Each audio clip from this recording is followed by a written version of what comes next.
বিশ্বকাপে আর্জেন্টিনাকে হারানো অতটাও সহজ হবে না। মাঠে নামার আগেই যেন কড়া বার্তা দিয়ে রাখলেন লিওনেল মেসি।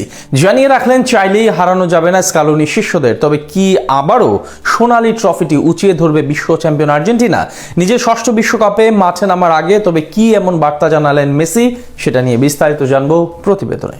গত কয়েক সপ্তাহ ধরে আর্জেন্টিনা দলে শুধু একটা শঙ্কাই ঘুরপাক খাচ্ছিল, স্কোয়াডের তারকা সব ফুটবলাররা কবে ফিট হবেন। তার উপর আবার বিশ্বকাপ যখন একেবারে দ্বার প্রান্তে, তখন লিওনেল মেসির চোটের খবর উদ্বেগ ছড়িয়েছিল সমর্থকদের মাঝে। তবে সেই শঙ্কার মেঘ যেন অনেকটাই সরে গেছে।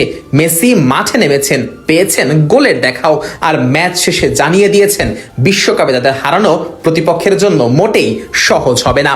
আইসল্যান্ডের বিপক্ষে প্রস্তুতি ম্যাচে বদলি হিসেবে মাঠে নেমে গোল করেছেন মেসি। দলও পেয়েছে 3-0 ব্যবধানের আত্মবিশ্বাসী জয়। আর সেই ম্যাচ শেষে প্রতিপক্ষের উদ্দেশ্যে যেন আগে ভাগেই সতর্ক বার্তা দিয়ে রেখেছেন আর্জেন্টাইন এই খুদে জাদুকর। আর্জেন্টিনার সংবাদ মাধ্যম টিওয়াইসি স্পোর্টসকে দেওয়া সাক্ষাৎকারে মেসি বলেছেন, এ নিয়ে কোনো সন্দেহ রাখবেন না যে আমাদের হারানো প্রতিপক্ষের জন্য অনেক কঠিন হতে যাচ্ছে, কারণ আমরা খুবই প্রতিযোগিতামূলক দল। মেসির এই কথার মাঝেই ফুটে উঠেছে আত্মবিশ্বাস। দল হিসেবে আকাশী নীলরা যে কতটা সংঘবদ্ধ তার প্রমাণটাও মিলেছে মেসির এই এক কথাতেই। একটা সময় যেই দলটা বড় ম্যাচ সামলাতে না পারার অভিযোগ শুনে এসেছেন, আজ তারাই কিনা দ্ব্যর্থ কণ্ঠে ঘোষণা দিয়ে বিশ্বকাপ ধরে রাখার লড়াইয়ে মাঠে নামতে চলেছেন। বিশ্বকাপের ইতিহাস অবশ্য বলছে শিরোপা জেতার চেয়ে তা ধরে রাখা আরো কঠিন। 1962 সালে ব্রাজিল টানা দ্বিতীয়বার বিশ্বকাপ জয়ের পর আর কোনো দলই সেই কীর্তি গড়তে পারেনি। ফলে বর্তমান চ্যাম্পিয়ন আর্জেন্টিনার সামনে এবার বাধা হতে পারে ইতিহাসও। এমনকি 4 বছর আগের সেই বাস্তবতাও এখন আর নেই। কাতার বিশ্বকাপে আর্জেন্টিনাকে নেতৃত্ব দেওয়া মেসি আর আজকের মেসির মধ্যে সময়ের ব্যবধান আছে। বয়স যেমন বেড়েছে, শারীরিক সক্ষমতায়ও কিছুটা পরিবর্তন এসেছে। তাই সমর্থকদের মনে প্রশ্ন জায়গাটাই তো স্বাভাবিক, আর্জেন্টিনা কি আবারও সেই সোনালী ট্রফি উঁচিয়ে ধরতে পারবে? মেসির উত্তর অবশ্য স্পষ্ট। তার বিশ্বাস এই দলের ভেতরে এখনো বড় কিছু করার সামর্থ্য রয়েছে। তিনি বলেন, এই দলটা যা পেয়েছে তার সবই প্রাপ্য। মানুষ নিশ্চিত থাকতে পারে আমরা সব সময়ের মতো নিজেদের উজাড় করে দেওয়ার চেষ্টা করব।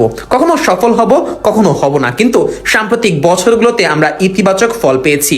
আমাদের ভাগ্য ভালো ছিল, তবে এটি কঠিন এবং দিন দিন আরো কঠিন হয়ে উঠছে। তবে আমরা এতে অভ্যস্ত হয়ে গেছি, মানুষকেও অভ্যস্ত করে তুলেছি। আমরা এটার পুনরাবৃত্তি করার চেষ্টা করব। বিশ্ব চ্যাম্পিয়ন হওয়ার পরও যে দলটি নিজেদের আরো প্রমাণ করার ক্ষুধা ধরে রেখেছে, সেটি উঠে এসেছে মেসির কথাতে। আর ডাগ আউটে যখন লিওনেল স্কালোনির মতো মাস্টার মাইন্ড রয়েছেন, তখন কোনো কিছুই যে অসম্ভব হবে না আর্জেন্টিনার জন্য, সেটা নিয়ে সন্দেহ থাকার কোনো কথাই না। বিশেষ করে স্কালোনি এই দলটাকে শিখিয়েছেন কিভাবে চাপ সামলাতে হয়। আর সে কারণেই হয়তো বিশ্বকাপ জয়ী এই অধিনায়ক আবারও বাজি ধরছেন আকাশী নীল জার্সিধারীদের পক্ষে। বিশ্বকাপ ধরে রাখার ক্ষেত্রে তাই মেসির কণ্ঠে আত্মবিশ্বাসটাই বেশি।